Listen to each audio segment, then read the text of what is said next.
እረኛ እንደሌላቸው በጎች ትቅበዘበዙ ነበር። አሁን ግን ወደ ነብሳችሁ እረኛ ወደ ድንግል ማርያም ልጅ ወደ መድኃኔ ዓለም ክርስቶስ እቅፍ ወደ እርሱ ተመልሳችኋል ይላል። ክብር ምስጋና ለእርሱ ይሁንልን። አያችሁ፣ ወደ እርሱ ተመልሳችኋል። ወደ እርሱ ተመልሳችኋል ሲል ከሞት ወደ ሕይወት ተመልሳችኋል። ከኃጢአት ወደ ጽድቅ ተመልሳችኋል። ከሲኦል ወደ ገነት፣ ከገሃነመ እሳት ወደ መንግሥተ ሰማያት ተመልሳችኋል ማለት ነው የእግዚአብሔር ልጆች። ስለዚህ ከኃጢአታችን ያነጻንና ያድነን ዘንድ ስለ ኃጢአታችን በዕፀ መስቀል የተሰቀለበትን በዓል ለማክበር ይልቁንም ደግሞ ትሕትናውን ያሳየበት ትንቢቱ የተነገረው ትንቢት ይፈጸም ዘንድ የታሰሩትን አህዮች የፈታበት ዕለት ነው። እኛንም ከማኅሰረ ኃጢአት፣ ከማኅሰረ ክህደት፣ ከማኅሰረ ደዌና በሽታ ሁላችንን ይፍታን። መፈታት የፈለገ አሜን ይበል። እግዚአብሔር ይፍታን፣ ከኃጢአት ማሰሪያ ይፍታን። እነዚህ የታሰሩትን አህዮች ዲያብሎስ ለ5500 ዘመን ያሰራቸውን ፍቱና አምጡልኝ እንዳለ ሁሉ በኃጢአት የታሰርነውን፣ በክህደት የታሰርነውን፣ በበሽታ በደዌ የታሰርነውን፣ በዘረኝነት፣ በጎጠኝነት፣ በሥርዓት አልበኝነት፣ በደም አፍሳሽነት የዲያብሎስን ሥራ በመስራት የእግዚአብሔርን ሥራ ለመስራት እጆቻችን አእምሮአችን የታሰሩትን ሁሉ መድኃኔ ዓለም ክርስቶስ በቸርነቱ ከእንዲህ አይነት ክፉ ማሰሪያ ይፍታል። እግዚአብሔር ልጆች፣ ስለዚህ የተደራረበ በዓል ነው ዛሬ። መድኃኒታችን ከኃጢአታችን ያነጻን ዘንድ ስለ ኃጢአታችን በእንጨት ላይ የተሰቀለበት ዕለት አስቀድሞ ነቢያት እንደተናገሩት ነቢዩ ኢሳይያስ እንደተናገረው ነሣ ደዌነ ደዌያችንን ተቀበለ፣ ሕማማችንን ተሸከመ። እያችሁ ደዌያችንን፣ የእኛን ደዌ፣ የእኛን ኃጢአት፣ የእኛን በደል የተሸከመ አባት እኛ ግን ይላል እንደተመታ በእግዚአብሔር እንደተቀሰፈ እንደተቸገረ ቆጠርነው። እርሱ ግን ስለ መተላለፋችን ቆሰለ፣ ስለ በደላችን ደቀቀ፣ በእርሱ ቁስል እኛ ተፈወስን። ደስ ሲል በማን ቁስል? በእርሱ ቁስል እኛ ተፈወስን። ስለ መተላለፋችን ነው የቆሰለው፣ ስለ በደላችን ነው የደቀቀው። ስለዚህ በእርሱ ቁስል እኛ ተፈወስ፣ በእሱ ደም እኛ ነጻን፣ በእሱ ሞት እኛ ሕያዋን ሆን። እርሱ እየሞተ እኛ በሕይወት እንድንኖር አደረገን። ወንጌላዊ ዮሐንስ እንደተናገሩ ምዕራፍ 3 ቁጥር 14 ላይ ስንመለከት ሙሴ በምድረ በዳ እባብን እንደሰቀለ በእርሱ የሚያምን ሁሉ የዘላለም ሕይወት እንዲኖረው እንጂ እንዳይጠፋ የሰው ልጅ መድኃኔ ዓለም ክርስቶስ ይሰቀል ዘንድ ይገባዋል። እያችሁ ይሄ ነው የክርስቲያኖች ድንቅ ተስፋችን፣ ይሄ ነው ምግበ ሥጋችን ምግበ ነፍሳችን፣ ይሄ ነው ተስፋችን፣ ይሄ ነው አርማችን፣ ይሄ ነው። ሙሴ በምድረ በዳ እባብን እንደሰቀለ በእርሱ የሚያምን የዘላለም ሕይወት እንዲኖረው እንጂ እንዳይጠፋ የሰው ልጅ መድኃኔ ዓለም ክርስቶስ ሊሰቀል ይገባዋል። በእርሱ ቁስል ዓለም ተፈውሷል። ስለ በደላችን ደቀቀ፣ ስለ መተላለፋችን ቆሰለ። ስለ እኛ ኃጢአትና ስለ እኛ በደል እግዚአብሔር ልጆች ይህን ዋጋ ማን ይከፍላል? ይህን ፍቅር ለማን ተሰጠው? ከዚህ የበለጠ ፍቅር ምን አለ? ሰው ለሚወደው ሰው እንጀራ ቆርሶ ያበለዋል፣ ብር ቢያጣ ብር ያበድረዋል፣ ቀዶ ያለብሰው ይሆናል። ነገር ግን ለኃጢአተኞች ለጠላቶቹ ግን ማን ይሞታል? ለጠላቱ እኛ ጠላቶቹ ሳለን እሬኑ መጠን አፍቅረነ እግዚአብሔር እንዛጣንነ ጠላቶቹ ሳለን በደለኞቹ ሳለን ሕግ አፍራሾች የእሱን ሕግ ጥሰን ሳለን ነገር ግን እሱ ስለኛ የእኛን ሞት እሱ ሞተልን። እኛ መሞት ሲገባን እሱ ለእኛ ሞተ። አንድ ነገር ትዝ አለኝ የእግዚአብሔር ልጆች። በአንዲት ከተማ አንድ የታወቀ ዳኛ ነበር ይላል። ያ ዳኛ ጉቦ አይቀበልም፣ መማለጃ አይቀበልም፣ ፊት አይቶ አያዳላም። ወንጀለኞቹን እንደ ወንጀላቸው እንደ ወንጀል መቅጫው እንደ ሕጉ ፍርድ ይሰጥ ነበር። ነገር ግን በዛች ከተማ ያሉ ሰዎች ይጠሉት ነበር። ይህን ዳኛ ሐቀኛ ስለሆነ እውነተኛ ስለሆነ። ከዕለታት አንድ ቀን የዳኛው ልጅ ለሞት የሚያበቃ ወንጀል ፈጸመ። ለሞት የሚያበቃ ወንጀል ፈጽሞ በአባቱ ፊት ለፍርድ ቀረበ። አባቱም የልጁን ወንጀል ከመረመረ በኋላ የልጁ ወንጀል ለሞት የሚያበቃ ነው። ይህ አባት ለልጁም አራራለትም፣ ግጥም አድርጎ በልጁ ላይ የሞት ፍርድ ፈረደ። የሞት ፍርድ ከፈረደ በኋላ ግን ይህ አባት ደግነቱ አባትነቱ ለልጄ በሞት ላይ በልጄ ላይ የሞት ፍርድ ብፈርድም የልጄን ሞት የምሞትለት ግን እኔ ነኝ አለ። ክብር ምስጋና ለመድኃኔዓለም ክርስቶስ ይሁን። ይህ አባት ምን አለ? የልጄን ሞት የምሞትለት ማነው የምሞትለት አለ? እኔ ነኝ አለ።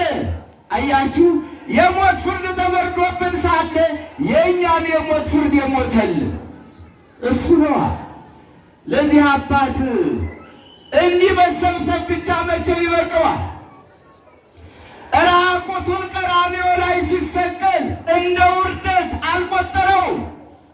የአይሁድ ምራቅ ሲተፋበት፣ የአይሁድ ጅራፍ ጀርባው ላይ ሲጋደምበት እንደ ውርደት አልቆጠረውም ስለኛ የእግዚአብሔር ልጆች።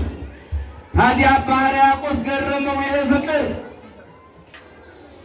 እንዲህ አይነት ፍቅር ምን አይነት ፍቅር ነው አለ አባ ሕርያቆስ። እንዲህ አይነት ትዕግስትስ ማጥፋት እየቻለ ዝም ማለቱ በሸላቶቹ ፊት ዝም እንደሚል በጎች እሱም አልተናገረም ይላል። ይህንን ካለ በኋላ ፍቅር ሰሐቦ ለወልደ ኃያል መንበሩ ወአምጽኦ እስከ ለሞት አለ። ፍቅር ኃያል ወልድን ከዙፋኑ ሳበው፣ ጎተተው፣ አወረደው፣ እስከ ሞትም አደረሰው። ማን? ፍቅር ኃያል ወልድን ከዙፋኑ ሳበው፣ እስከ ሞት አደረሰው። የእግዚአብሔር ልጆች ይሄ ፍቅር ነው ዛሬ የሚገዛ። በዕለተ ሐሙስ በምሴተ ሐሙስ ሊይዙት አይሁድ በይሁዳ መሪነት ይሁዳ እየመራቸው የጌታ ኢየሱስ ክርስቶስ ሰቃዮችን ይሁዳ እየመራቸው ሄዱ። በምሴተ ሐሙስ ተያዘ። ሌሊት በምሴተ ሐሙስ ተይዞ ታሰረ። ሲነጋም ወደ ሊቀ ካህኑ ግቢ ተወሰደ። በሦስተኛው ቀን በሦስተኛው ሰዓት 3 ሰዓት ላይ ዓርብ ማለት ነው በጲላጦስ ፊት ቀረበ ለፍርድ። ጲላጦስም መረመረው። ነገር ግን እነሱ የሚከሱበት ክስ ለሞት የሚያበቃ አልነበረም። መረመርኩት፣ በደልና ኃጢአት አላገኘሁበትም፣ ሊያው ለሞት የሚያበቃ። ስለዚህ በእኛ ሕግ በሮማውያን ሕግ የሚሰቀል አይገረፍም፣ የሚገረፍ ደግሞ አይሰቀልም ነበረ። ገርፌ ልልቀቀው ባካችሁ አለ። እናንተን ደስ ይበላችሁ፣ ከፊቱ ላይ እንኳን ምንም አይነት ነገር መረመርኩት፣ በደል ለሞት የሚያበቃ አላገኘሁበትም፣ ደስ እንዲላችሁ ገርፌ ልልቀቀው አላቸው። ጲላጦስም የሚለቁት መስሎት ገረፈው በ3 ሰዓት። ነገር ግን ጩኸታቸው እየበዛ መጣ።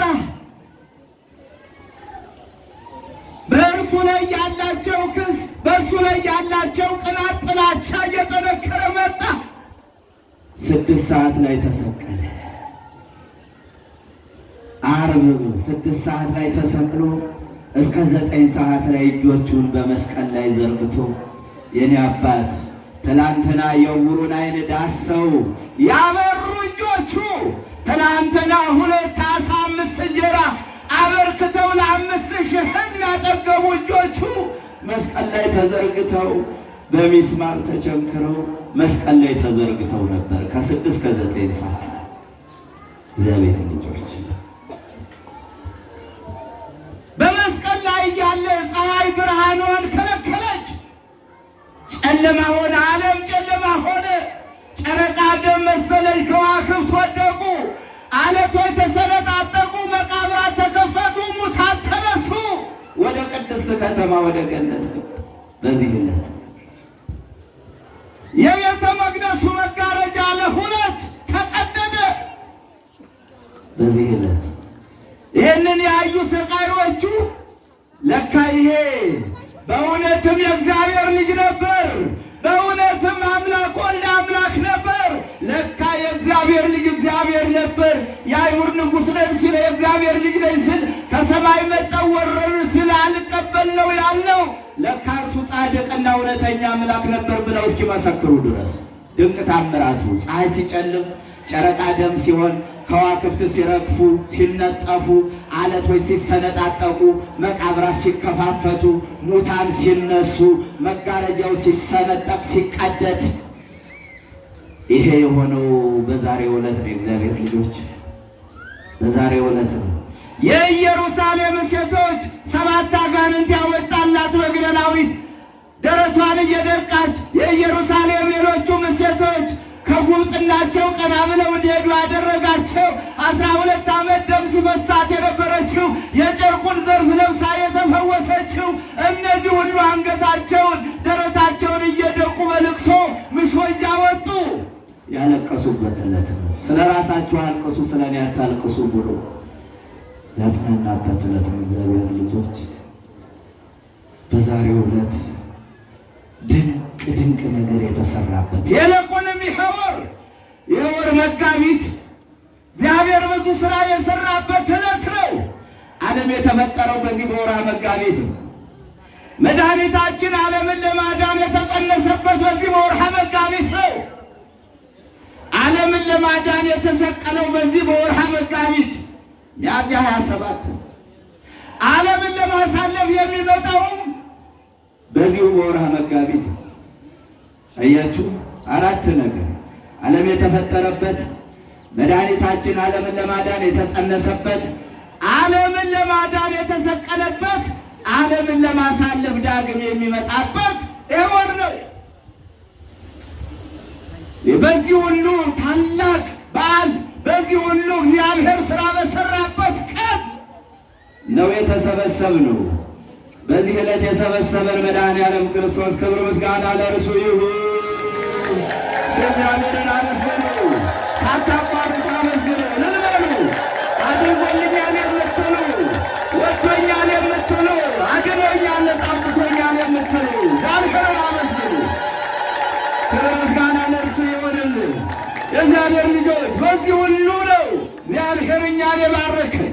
መጋቢት ዓለም የተፈጠረበት፣ መጋቢት መድኃኔዓለም የተጸነሰበት፣ መጋቢት መድኃኔዓለም የተሰቀለበት፣ መጋቢት ዓለምን ለማሳለፍ መድኃኔዓለም የሚመጣበት ዕለት ነው። ዕለት የተለየ ዕለት ነው። የተባረከ ዕለት እግዚአብሔር ወደ ቀደመው ነገራችን ስመልሳችሁ መድኃኒታችን በመስቀል ላይ ሆኖ ይህን ታምራት ካደረገ በኋላ ቤተ መቅደሱ መጋረጃ ፀሐይ ጨለማ ከሆነ በኋላ በመስቀል ላይ 7 ቃሎችን ተናገረ። መስቀል ላይ ሆኖ የመጀመሪያው እየወጉት በጦር እየወጉት ሰቅለውት ራቁቱን አድርገውት አባቶ የሚያደርጉትን አያውቁምና ይቅር በላቸው። ይህ መስቀል ላይ የተነገረ ቃል ነው። አቤት ምሕረቱ መብዛቱ! የሚወጉትን የሚገሉትን የሚገርፉትን የሚያደርጉትን አያውቁምና ይቅር በላቸው። እግዚአብሔር አምላካችን ዛሬም እኛ ኦርቶዶክሳውያንን የሚገሉትን የሚያደርጉትን አያውቁምና ይቅር ይበላቸው። አሜን በሉ፣ እልል በሉ፣ እግዚአብሔርን አመስግኑ። ክርስትና እንደዚህ ነው። ክርስትና ለሌላው መኖር ነው። መድኃኔዓለም ለራሱ አልኖረም። መድኃኔዓለም ለራሱ አልሞተም። መድኃኔዓለም ለራሱ አልተወለደም። ለእኛ ተወለደ፣ ለእኛ ተጠመቀ፣ ለእኛ ሞተ፣ ለእኛ ተሰቀለ። ክርስቶስ ለእኛ ይህን ከሆነ እኛም ለሌሎቹ ይልቁንም ጠረፍ ላሉት ክርስቲያኖች እንድረስላቸው። ጠረፍ ላሉት ክርስቲያኖች በፍርሃትና በመንቀጥቀጥ ዛሬ ነገ ሰይፍ ይመጣል ብለው ሞታቸውን እያሰቡ በእንዲህ አይነት መከራ ውስጥ ሆነው ክርስትናን ይዘው ለሚኖሩት ክርስቲያኖች ቢያንስ እንኳን በጸሎት እናስባቸው። በሌላ ባንችል እኔ ጥምቀት ወደዚህ ወደ ደቡቡ ስልጤ የሚባል አለ። ትንሾች ክርስቲያኖች ያሉበት ወረዳ ሄጄ ነበር። ያሳዝናሉ። በሞታቸው ወስነዋል፣ ቆርጠዋል። እዛ አካባቢ ደግሞ ከባድ ነው። የሚመጣውን ለመቀበል ወስነው የሰማዕትነታቸውን ቀን ነው የሚጠብቁት። ናዝኜ አዝኜ አልቅሼ ውስጤ ደምቶ ቆስሎ ነው የመጣሁት። መድኃኔዓለም ክርስቶስ ስለኛ እንዲህ ከሆነ እኛ ደግሞ ለሌሎቹ ምን መሆን እንዳለብን ክርስቶስ የሚያስተምረን ለዚህ ነው። የሚያረጉትን አያውቁምና ይቅር በላቸው። እነሱ መግደል እንደ ጽድቅ ነው፣ እኛ ደግሞ አትግደል የሚል ሕግ አለ። አትግደል የሚል ከትእዛዛቱ አንዱ የእግዚአብሔር ትእዛዛት። እነርሱ ግን እኛን በመግደል ለእግዚአብሔር ወይም ለፈጣሪያቸው ትልቅ ስጦታ እንዳቀረቡ አድርገው የሚቆጥሩ ናቸው። ከዚህ የጨለማ ኗኗር እግዚአብሔር ያወጣል። አቤት አቤት አቤት አቤት! አይ ዲያብሎስ፣ አይ ዲያብሎስ! የእግዚአብሔር ልጆች የመጀመሪያው መስቀል ላይ ሆኖ የተናገረው አባቶች የሚያደርጉትን አያውቁም ይቅር በላቸው። ሁለተኛው በቀኙ በኩል የተሰቀለውን ሽፍታ ዛሬ በገነት ከኔ ጋር ትሆናለህ። ደስ አይልም? የእግዚአብሔር ልጆች በዚህ ግቢ ያላችሁ መድኃኔዓለም ክርስቶስ ዛሬ ቤታችሁን ገነት አድርጌአለሁ፣ ወደ እኔ ስትመጡ ደግሞ ከኔ ጋር በገነት ትኖራላችሁ ይበልን። እልል በሉ፣ እግዚአብሔር ይመስገን። የእግዚአብሔር ልጆች አስተውሉ። በቀኙ በኩል የተሰቀለው እኮ ሽፍታ ነው። መላ ዘመኑን ደም እያፈሰሰ ወንጀል እየፈጸመ የሰው ንብረት እየዘረፈ መላ ዘመኑ በቅሚያና በዝርፊያ ዘመኑን ያሳለፈ ሰው ነው። ነገር ግን መድኃኒታችን ምሕረቱ ብዙ ነው። የወረደው ለኃጢአተኞች ነው። የወረደው ለወንበዴዎች ነው። ባለመድኃኒት ለበሽተኞች እንጂ ለባለጤናዎች ምን ያደርግላቸዋል? ለባለጤና ዶክተር ምን ያደርጋል? ጤና ላላቸው ክኒን ምን ያደርጋል? ምንም። ለበሽተኞች ነው ዶክተር የሚያስፈልገው፣ ለበሽተኞች ነው ክኒን የሚያስፈልገው። መድኃኒታችንም ለኃጢአተኞች ነውና የወረደው። ያንን በምድር ላይ ሲፈጽም የነበረውን ወንጀል ሳያስብበት ዛሬ በገነት ከኔ ጋር ትሆናለህ። አረ ልልበሉ፣ ክብር ምስጋና ለእግዚአብሔር። ሶስተኛው አምላኬ አምላኬ ለማ ሰበቅታኒ፣ አምላኬ አምላኬ ብሎ በሥጋው አባቱ። አራተኛው ለዮሐንስ ድንግል ማርያምን እነኋት እናትህ ነዋ ወልድኪ፣ ለእናቱ ለድንግል ማርያም እነሆ ልጅሽ ብሎ ዮሐንስን ለድንግል ማርያም፣ ድንግል ማርያም ለዮሐንስ ያረካከበበት መካከል ሆኖ ያረካከበ። አንተ ልጅ ሁናት ታዘዛት። እኔ እናት ሁኜ ውሃ ቅዳ ስትለኝ፣ ልጇ ሁኜ ውሃ ቅዳ ስትለኝ እንደቀደሁላት፣ እንጨት ስበር ስትለኝ በነፋስ እንጨቱን ይዤ እንደማመጣ ሁሉ አንተም ልክ እንደኔ ልጅ ሁነህ ታዘዛት ብሎ እናት እንድትሆነው ለእሷ እሷንና እሱን አረካከበ። በቃ እነሆ ልጅሽ እነኋት እናትህ አላቸው። ክብር ምስጋና ለመድኃኔዓለም ክርስቶስ ይሁን። ዮሐንስም ከመድኃኒታችን ከኢየሱስ ክርስቶስ እናቱ ድንግል ማርያምን ተረከበና ወደ ቤቱ ወሰዳት። አቤት መታደሉ! ወደ ምን ወሰዳት አልኳችሁ? አረ ተናገሩ። ድንግል ማርያምን በቤታችሁ እንድትኖርላችሁ የአምላካችሁ ፈቃዱ ይሆንልን። 15 ዓመት በዮሐንስ ቤት ኖረች እናታችን ድንግል ማርያም እስከ ዕለተ ሞቷ እስከ ዕለተ ዕረፍቷ እስከ አስተርእዮ ድረስ በዮሐንስ ቤት 15 ዓመት። የዛሬ መናፍቅ ታዲያ ከየት አግኝቶ ነው ዛሬ ድንግል ማርያምን ጌታ ኢየሱስ ክርስቶስ እነኋት እናታችሁ ቢላቸው እንጃ በድንጋይ ይወግሯታል እንጂ እንኳን 15 ቀን 5 ደቂቃ ማየት አይፈልጉም። እግዚአብሔር ከዚህ መንፈስ ይሰውረን። አሜን በሉ። ከዚህ መንፈስ ይሰውረን። ዮሐንስ ግን እናቱን ተቀብሎ 15 ዓመት በቤተ ዮሐንስ። ይህ 4ኛው ነው። 5ኛው ተጠማው አለ። የማይጠማው የማይራበው የእኛን ሥጋ ለብሶ የእኛን ሥጋ ተዋህዶ የሚራበውን ሥጋ በመዋሃዱ የሚጠማውን ሥጋ በመዋሃዱ ተጠማው አለ። ተጠማው። መጨረሻ ላይ 6ኛው ወይም የተፈጸመው ሁሉ ከእንግዲህ በኋላ የማዳን ሥራ ቀራንዮ ላይ ተፈጸመ፣ ተዘጋ። 7ኛው አባት ሆይ ነፍሴን ተቀበል ብሎ ነፍሱን ለአባቱ የሰጠበት። ክብር ምስጋና ለመድኃኔዓለም ይሁን። እልል በሉ። እነዚህ ቃላቶች እኔ ልክ በቃሌ እንዳያስኳቸው እያንዳንዱ ክርስቲያን ሊይዛቸው ይገባል። መስቀል ላይ ሆኖ ጌታችን የተናገራቸው 7 ቃላቶች፣ እነዚህን በቃሉ የያዘ ክርስቲያን ርኩስ መንፈስ አይቀርበውም፣ በሽታ አይቀርበውም፣ ማጣት አይቀርበውም፣ ጠላት አይቀርበውም፣ ሊገለው የሸመቀ ጠላት አይነካውም። እነዚህን ያዝ። ጌታችን መስቀል ላይ ሆኖ የተናገራቸው ቃላት። ዛሬ የስጦታ ቀን ነው። እግዚአብሔር አብ አንድ ልጁን መድኃኒታችን ኢየሱስ ክርስቶስን ዮሐንስ እንደተናገረው በእርሱ የሚያምን የዘላለም ሕይወት እንዲኖረው እንጂ እንዳይጠፋ እግዚአብሔር አንድያ ልጁን እስኪሰጥ ድረስ ዓለሙን እንዲሁ ወደደ። እያችሁ በእርሱ የሚያምን የዘላለም ሕይወት እንዲኖረው እንጂ እንዳይጠፋ እግዚአብሔር አብ አንድያ ልጁን እስኪሰጥ ድረስ እኛን ወደደ። መድኃኔዓለም ክርስቶስ ደግሞ መጣና ሕይወቱን ሰጠ፣ ነፍሱን ሰጠ፣ ሥጋውን ሰጠ፣ ደሙን ሰጠ፣ እናቱ ድንግል ማርያምን ሰጠ። አቤት አቤት አቤት አቤት አቤት አቤት አቤት! እንካችሁ ሥጋዬን ብሉ ደሜን ጠጡ ብሎ ሥጋውንና ደሙን ሰጠ። ቀራንዮ ላይ ነፍሱን ሰጠ። ስለኛ ሕይወትን ሰጠን፣ መድኃኒትን ሰጠን። እግዚአብሔር ልጆች መጨረሻ ላይ በዮሐንስ አማካኝነት የሚወዳትን 33 ዓመት ከ3 ወር ቀራንዮ ላይ ያልተለየችው ግብፅ ሲሰደድ በጀርባዋ አዝላ የተሰደደችው ድንግል ማርያም እነኋት እናትህ ብሎ ለሁላችን እናት እንድትሆነን ሰጠን። ዛሬ ስጦታ ቀን ነው። ደስ ይበላችሁ እግዚአብሔር ልጆች።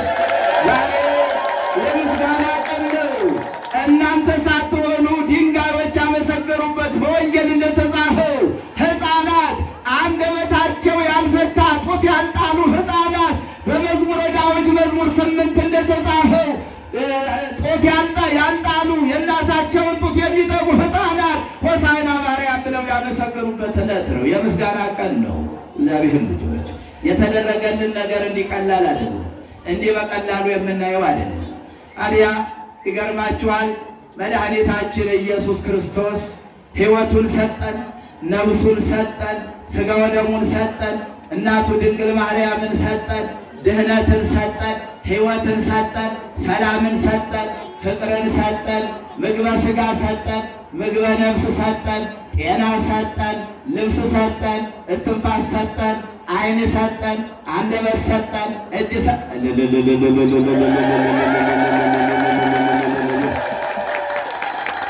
ያሁን የማን ነው? አሁን የዘረዘርኩት ማን ነው የሰጣችሁ? እስቲ የኔ ነው ይሄን አልሰጠኝም የሚል እስቲ አንድ እጅ ልጅ። ይሄን ደግሞ ከየት ነው የሰጠኝ? ዓይንም የኔ ነው፣ እጅም የኔ ነው፣ ምላስም የኔ ነው፣ እስትንፋሱም የኔ ነው። ከየት አምጥቶ ነው የሰጠኝ? የኔ ነው የሚል እስቲ አንድ እጅ እስኪ። አይ አይደለም ሁሉም የእርሱ ነው የሚል እስቲ እጁን ወደ ላይ ያውጣ። እልል ብላችሁ እግዚአብሔርን አመስግኑ። በዚህ ስለዚህ እግዚአብሔር ልጆች እኛ አንድ ነገር የሚከፋን ነገር አለ።